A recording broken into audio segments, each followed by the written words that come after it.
আসসালামু আলাইকুম এভরিওয়ান, কেমন আছো তোমরা সবাই? চলে এলাম আরেকটি নতুন ভিডিও নিয়ে। 30টি রমজান শেষে ঈদের আনন্দটা কিন্তু চাঁদরাতে বেশি এনজয় করা হয়।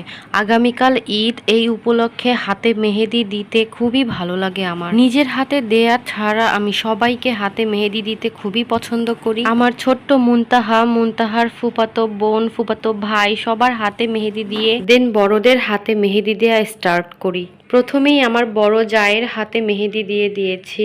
তো সিম্পলের ভিতরে তাকে একটু দেওয়ার চেষ্টা করেছি। এই যে দেখো, তো কেমন হয়েছে ডিজাইনটা তোমরা কিন্তু আমাকে অবশ্যই কমেন্ট করে জানাবে। তারপরে দিয়ে দিয়েছি আমার বড় ননদের হাতে। তো তার হাতেও একটু গর্জিয়াস করে দেওয়ার চেষ্টা করেছি।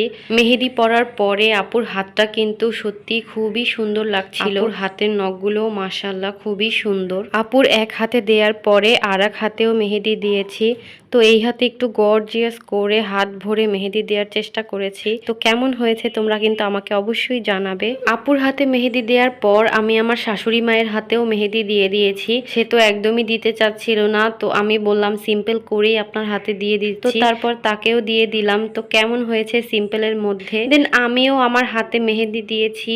তো একটু গর্জিয়াস করে দেওয়ার চেষ্টা করেছি। তো খুবই সিম্পল ওয়েতে, আমি অতটা ভারী মেহেদি দিতে চাইনি, খুবই অল্প একটু ডিজাইন করার চেষ্টা করেছি। এই ছিল আমাদের চাঁদ রাতে মেহেদি দেওয়ার মুহূর্তগুলো। তোমাদের কেমন লেগেছে আমাকে কিন্তু অবশ্যই জানাবে। সবাই ভালো থেকো, আল্লাহ হাফেজ।